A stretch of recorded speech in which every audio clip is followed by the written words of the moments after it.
pessoal, tudo bem com vocês? Eu sou a professora Michele, sou professora mediadora do curso de Pedagogia. Estou aqui para falar um pouquinho com vocês sobre as missões jesuíticas.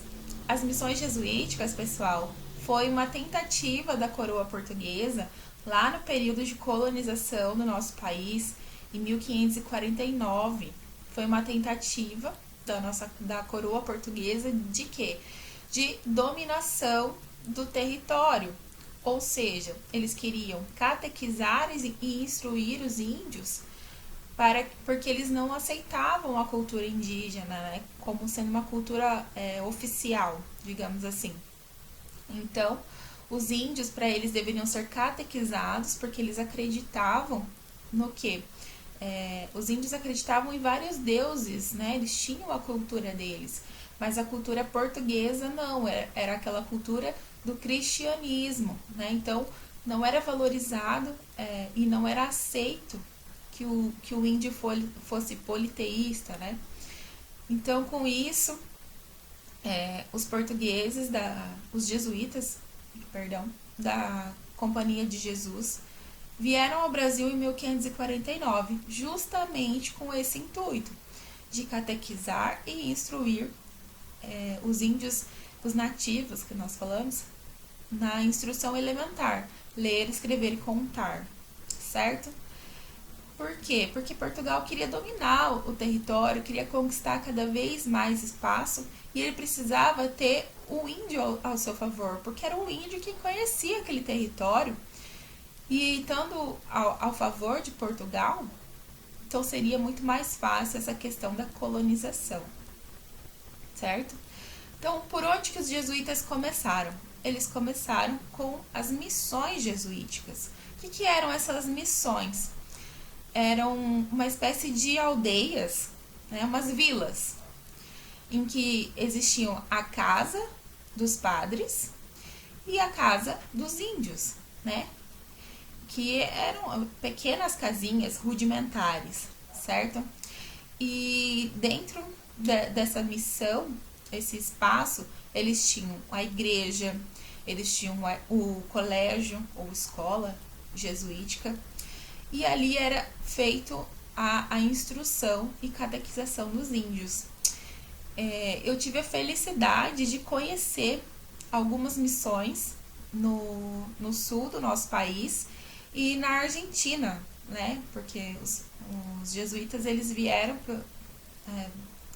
fazer esse trabalho justamente até os países vizinhos, né? Então, na Argentina também nós temos missões jesuíticas.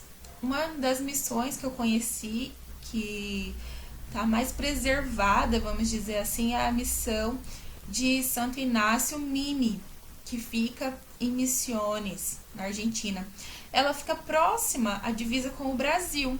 Se vocês algum dia tiverem interesse de conhecer, fica na fronteira do Paraná com a Argentina, ali na cidade de Foz do Iguaçu. De Foz do Iguaçu até lá dá uns 300 quilômetros, 300 e pouquinho, tá?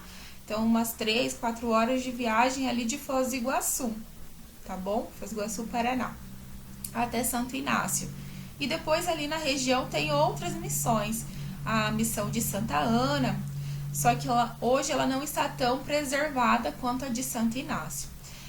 E foi muito legal. Eu, como historiadora da educação, né, como mestre em educação na linha de história da educação, para mim foi assim maravilhoso fazer esse passeio, né?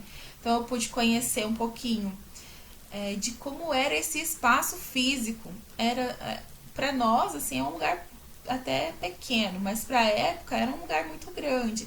Então as casinhas eram pequenas, rudimentares.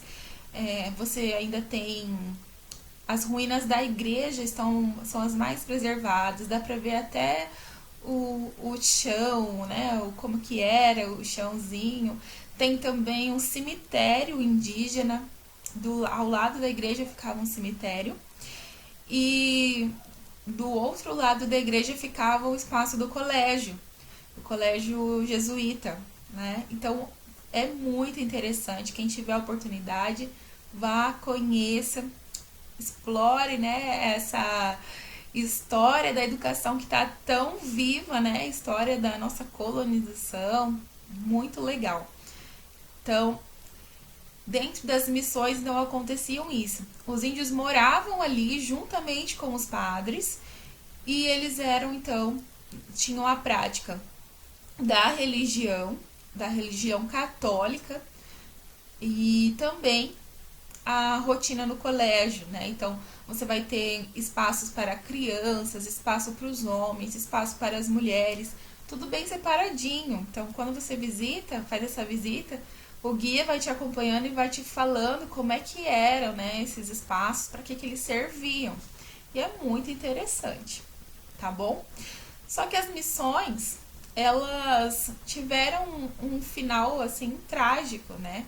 Porque assim que os jesuítas começaram a incomodar na nossa região, né, no nosso território, a coroa portuguesa então decide, juntamente lá com o Marechal, desculpa, com o Marquês de Pombal, é muito nome, né, de história. Marquês de Pombal, então, decidem que os jesuítas estão atrapalhando. Em que sentido eles estariam atrapalhando? De que estariam trazendo os índios mais para o seu lado, ou seja, os índios e os nativos estavam servindo mais aos interesses dos padres do que da coroa portuguesa. Então, com isso, Portugal fica incomodado, porque está achando que vai perder território, vai perder domínio, né? Então, os jesuítas são expulsos. Com isso, então, a gente tem várias invasões nas missões que vão acabando com a missão, acaba tendo muito conflito, muitas mortes, né? Muitos indígenas mortos, muitos jesuítas mortos, até a sua expulsão definitiva, tá bom? Mas a missão jesuítica em si, ela tinha um trabalho assim acolhedor do índio, de protetivo, nem sempre, tá? Então a gente vamos ter padres que vão sim estar junto com a causa indígena, porém a missão jesuítica não era um lugar neutro e que não se ocorria conflitos e que não se ocorria a aculturação da cultura indígena, pelo contrário, né? Então, se nós formos parar para pensar, a missão jesuítica era um espaço de aculturação indígena, né? Então, o índio era despido daquilo que ele se constituiu como tal, da sua língua, dos seus costumes, das suas crenças, né? Então, tudo isso não era mais permitido a ele, tá bom? Então, esse foi um pouquinho sobre a história das missões jesuíticas, que eu sou apaixonada por essa história, muito gostoso estudar, e eu espero que vocês gostem também. Combinado? Até mais!